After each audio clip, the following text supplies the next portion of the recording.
Hi, I'm Old Sneelock. Welcome to another episode of Old Sneelock's Workshop.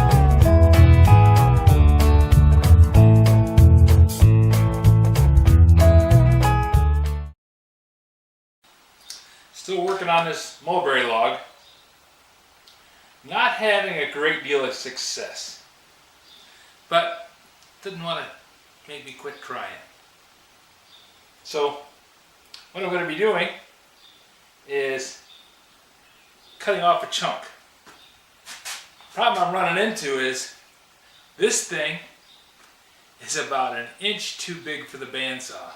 Even after I got all this material off of it, it won't fit my saws. My saws are too small.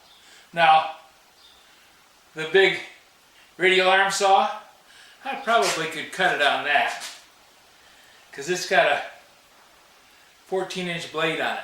Yeah, it's a big honker. But it's also buried back in the back corner really deep.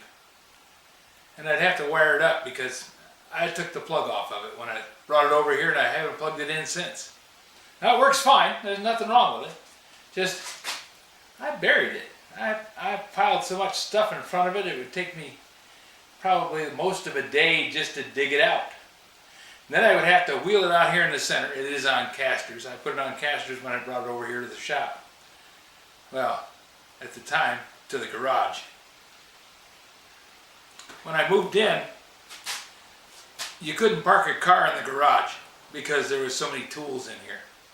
Yeah, I had everything from the blacksmith shop and everything from the woodworking shop and everything from the barn and all the tractor tools, and I brought everything.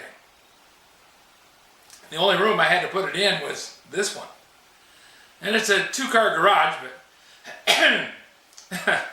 the workshops that I emptied out were 60 by 40. So they were big. They were big shops. Lots of stuff. Now some of it is gone, like the big table saw, that's over at Ryan's house. And a lot of the stuff is new that I didn't have over there, like I didn't have a saw sharpener. And I didn't have a 1055 saw sharpener. But this shop is just too full of stuff. So I'm going to stick with smaller stuff. Take bites instead of big mouthfuls. I'm going to use this little saw here.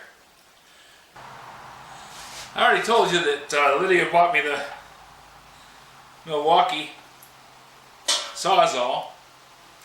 Well, about the same time she bought me a Black & Decker circular saw. Yeah, this one came from Walmart. And it has been through a rough life. I mean, it's been hammered. But it still works.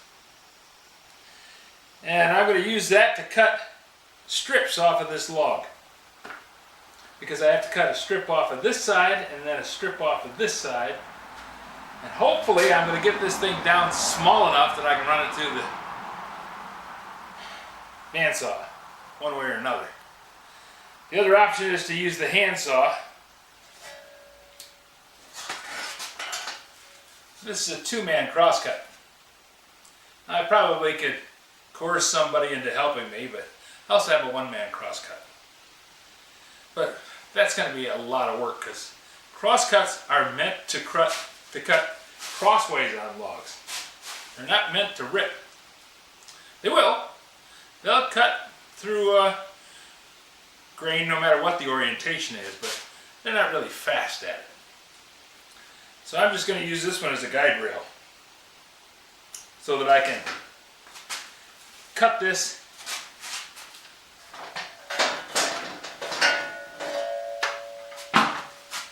strip off of the top of this log.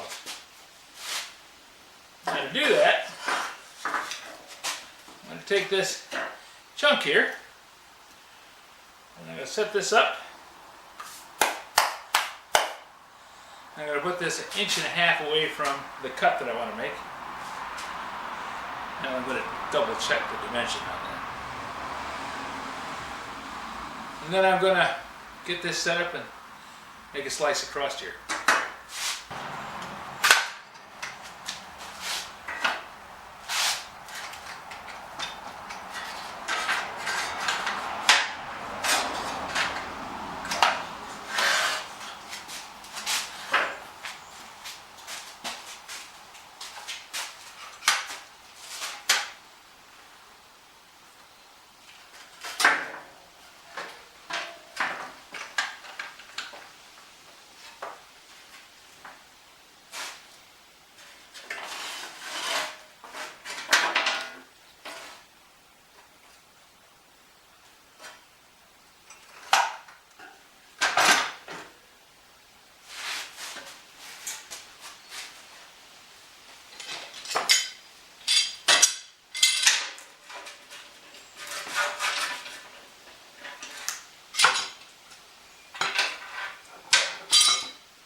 Well, since I pulled the cord in half on the Black & Decker, I went downstairs and got the big skill saw. Nope, this isn't the worm drive. This is a different beast. I was driving up to Lansing to go to work, and it was roadside flea market day. Yeah, trash day. And since I always had to be to work by 7 a.m., and that meant I was an hour and a half drive from home, I always left a little early, took my time getting there, and on trash day, I looked. by the road, sitting on top of a garbage can, was that skill saw.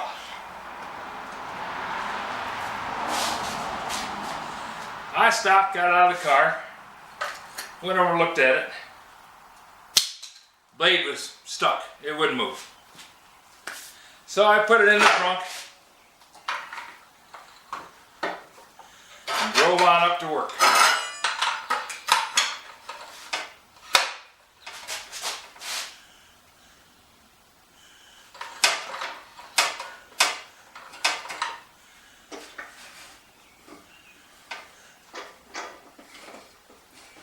When I got home that night,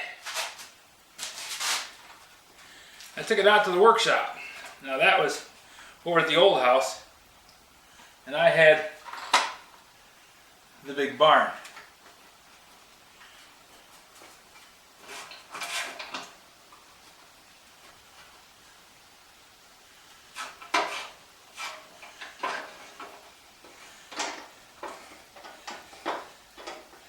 Well, first thing I did is I took the blade off, thinking, well, okay, I'm going to have to go through this whole thing and find out what's wrong with the motor. And it's going to be a little bit of a project. We'll just get started right at the beginning, follow our way on through. And I took the blade off and I noticed something. As soon as I took the blade off, everything freed right up. Someone had decided that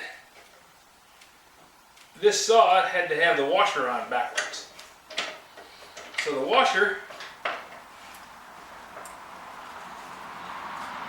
stripped the blade and locked it up tighter than a drum.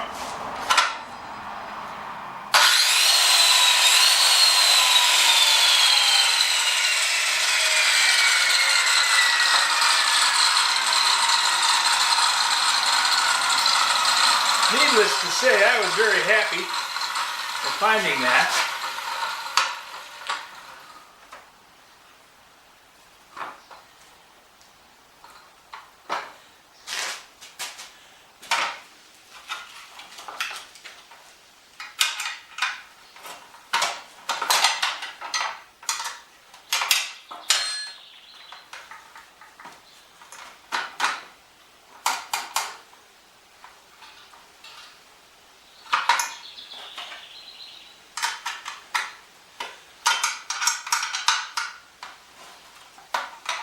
So I flipped the washer over, and the saw has been working ever since. Now, it didn't have this blade on it. It had a diamond saw. Nice 7.5 inch diamond saw. Which I still have hanging on a rack. Don't use it much. I did cut some concrete blocks for Ryan with it, because diamond saw does a really good job. And since it's a dry cut diamond saw, you can use it with a circular saw.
Yeah, this is the kind of thing that I got on both ends. Pretty much trash.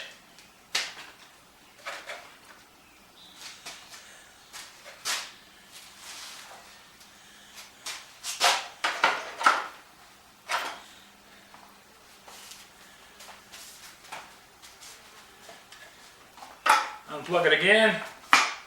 Set the saw blade a little deeper.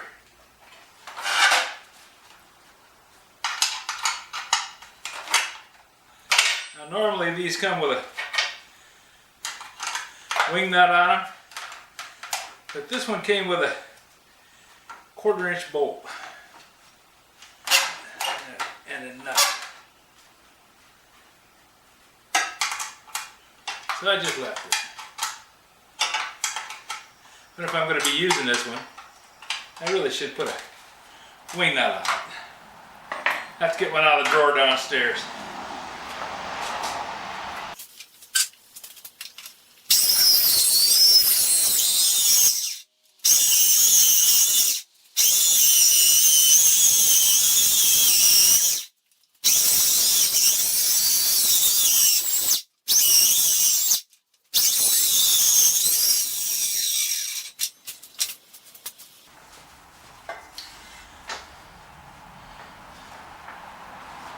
Now this last cut should see me through, as long as it's got enough force to do it.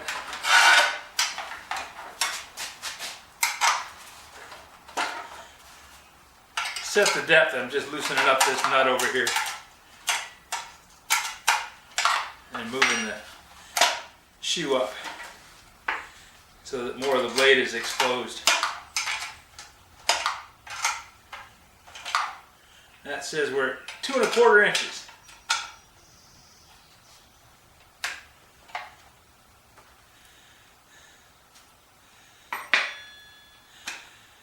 We'll see how we do.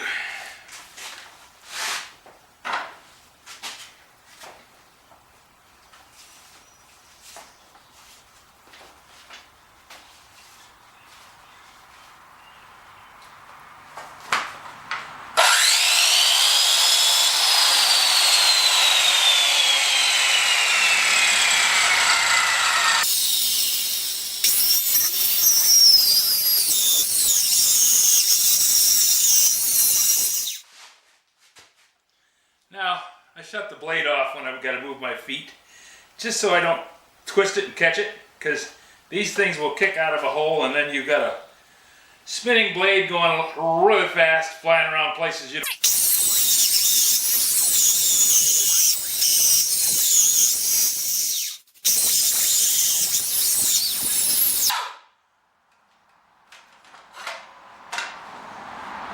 Things are heating up. Now that I've let things cool off.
Okay, I got one cut off.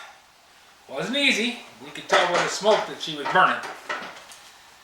The top of this log is not flat. It's not a flat cut. So it kept making the blade rock pull sideways. But it worked. I got it burned off, melted off, cut off. Now I got enough to make one vertical leg.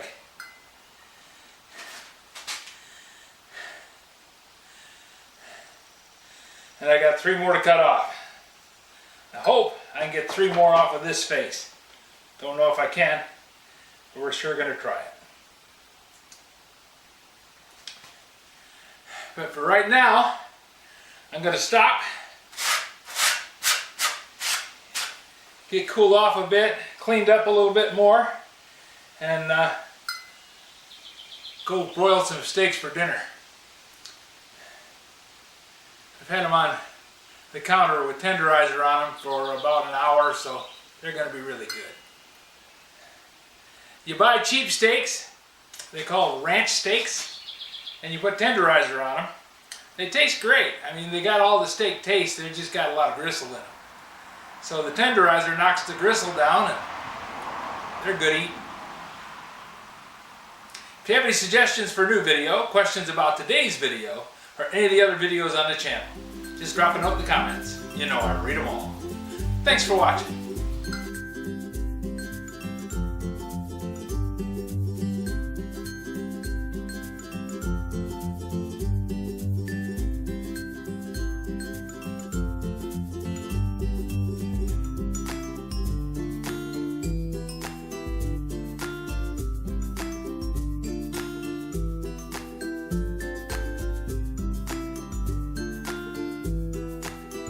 This video is not to be viewed by anyone under the age of 13 in the U.S. or 16 in the European Union without the express written permission of the parents or the legal guardians of the underage person.